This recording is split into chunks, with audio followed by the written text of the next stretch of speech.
मंत्री ऐसे भागते फिरते ये शोभा देता है क्या? है तो आम लोग आप में क्या अंतर है भाई? वो गलत करेगा वो अंजाम भोगे। सरकार के संपत्ति को किसी के द्वारा अपना लेना यही है ना। उनको पेपर दिखा देना चाहिए, भागना नहीं चाहिए। गिरफ्तारी मेरे इस देश का कानून व्यवस्था जो दुनिया का एक बड़ा संविधान कहलाता है। कांग्रेस के नेता जन बोले थे कि परिवार देख करके भी कम से कम सजा देना चाहिए, लोग जुल्म किया। इस तरीके से ईडी के द्वारा विपक्ष के नेताओं पर कार्रवाई की जा रही है। अब जाकर विपक्ष नेता लगातार बीजेपी पर हमलावर है। ऐसे में यह साफ कहते हुए नजर आ रहे हैं कि ईडी के द्वारा विपक्ष के नेताओं की आवाज दबाने की कोशिश करवाई जा रही है। हमारे साथ बात करने के लिए बीजेपी के वरिष्ठ नेता वो एमएलसी बीजेपी से हरी सहनी है, जुड़ेंगे, बात करेंगे। हरी सहनी जी, लगातार विपक्ष के नेता सवाल उठा रहे हैं, कल हेमंत सोरेन की गिरफ्तारी हुई है, इस गिरफ्तारी को कैसे देख रहे हैं? गिरफ्तारी मेरे इस देश का ये कानून व्यवस्था जो दुनिया का एक बड़ा संविधान कहलाता है उसका ये परिणाम है। गरीब हो अमीर हो, मूर्ख हो विद्वान हो, कोई फर्क नहीं पड़ता है। जो गलत करेगा वो अंजाम भोगेगा। यही हमारे संविधान का खूबसूरती। बड़ा और छोटा देख कर नहीं। वैसे कुछ पार्टियां हैं जो लोग कहते हैं कि बड़ा छोटा देख करके उसको जो है सजा देना चाहिए। राहुल गांधी पर जब हुआ था ना, इन पर जो खास किया गया था, तो इनके कांग्रेस के नेता जन बोले थे कि परिवार देख करके भी कम से कम सजा देना चाहिए, लोग जुल्म किया है, इतना बड़ा परिवार को सजा दे दिया। तो ये लोग ऐसा बोलते हैं, लेकिन देश कहता है कि यही है तो देश का खूबसूरती। गरीब अमीर राजा रंग सबके लिए जो है कानून बराबर होता है। आज उनके ऊपर जो मामला है, ये मामला क्या है? ये मामला है सरकार के संपत्ति को किसी के द्वारा अपना लेना, यही है ना।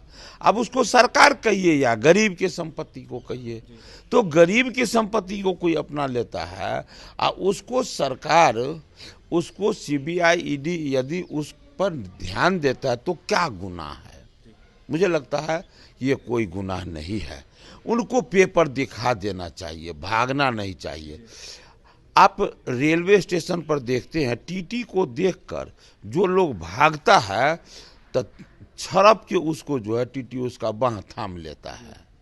काहे? वो समझ जाता है इसके पास जो है टिकट नहीं है और उसको थाम लेता है। यदि उसके पास टिकट है तो टिकट दिखा दे, अपना घर विदा हो जाए। और यदि नहीं टिकट दिखाएंगे, केवल भागते रहेंगे तो कितना देर भागेंगे? वो तो पकड़ेंगे भी या जेल भी भेजेंगे। विपक्ष के नेता कह रहे हैं कि बीजेपी साजिश रच रही है, अरविंद केजरीवाल को भी फंसाया जा रहा है, लालू प्रसाद, तेजस्वी यादव को भी फंसाया जा रहा है और साथ ही हेमंत सोरेन को भी फंसाया जा रहा है बीजेपी के द्वारा।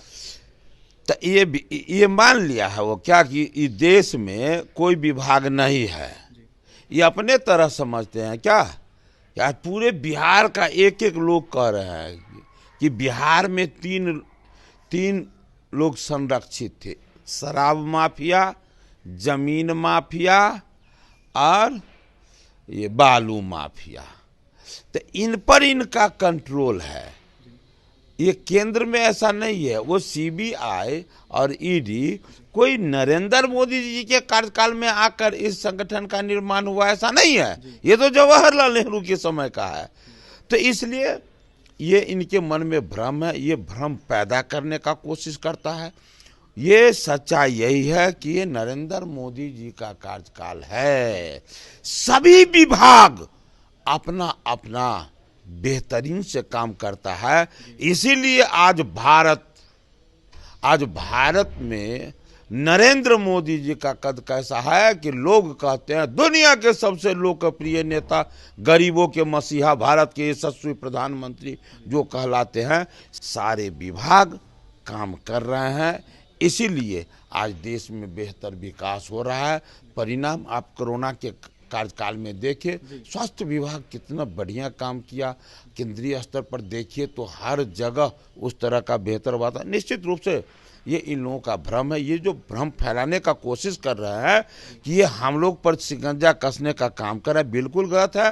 जो गरीब का हक मारेगा, जो गरीब का हक खाएगा, जो सरकारी खजाना को अलग ढंग से लूटेगा, वो जेल जाएगा। लिख ले, ये नरेंद्र मोदी जी का कार्यकाल है, इसमें कोई वैसा गलत करने वाले बचेंगे नहीं। जो भ्रष्टाचारी हैं उनके ऊपर कार्रवाई होगी, बिल्कुल होना भी चाहिए और होगा ही, ये तय है।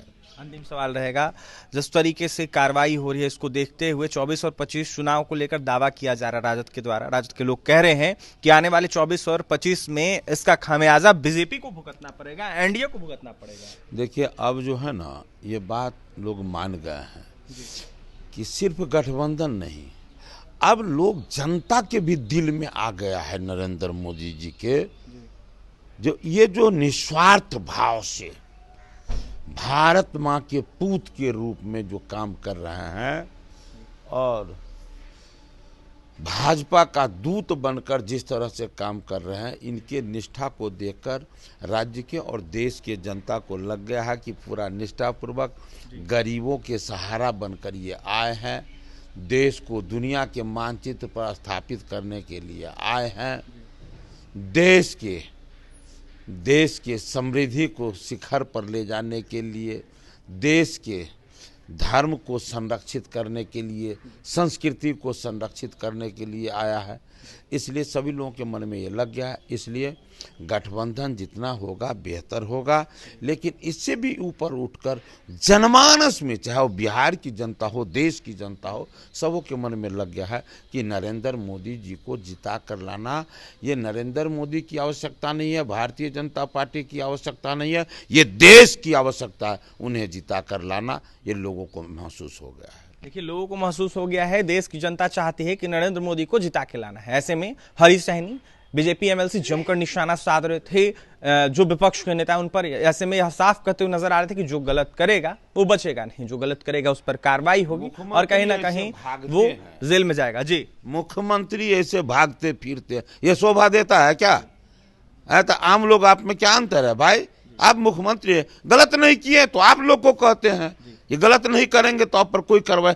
आप ऐसा क्यों करते हैं? जो कहने वाले हैं वो ऐसा कर रहे हैं। इसलिए जो डरते हैं वही जो गलत करते हैं, इसीलिए वो डर के भाग रहे थे। देखिए, जो डरते हैं वही गलत करते हैं और जो गलत करते हैं वही डरते हैं। ऐसे में हरी सहनी क्या कुछ कह रहे थे ईडी के द्वारा कार्रवाई को लेकर आपने सुना है। और भी तमाम खबरों के लिए NBC 24 के साथ बने रहे। पटना से सहयोगी रवि के साथ अभिषेक।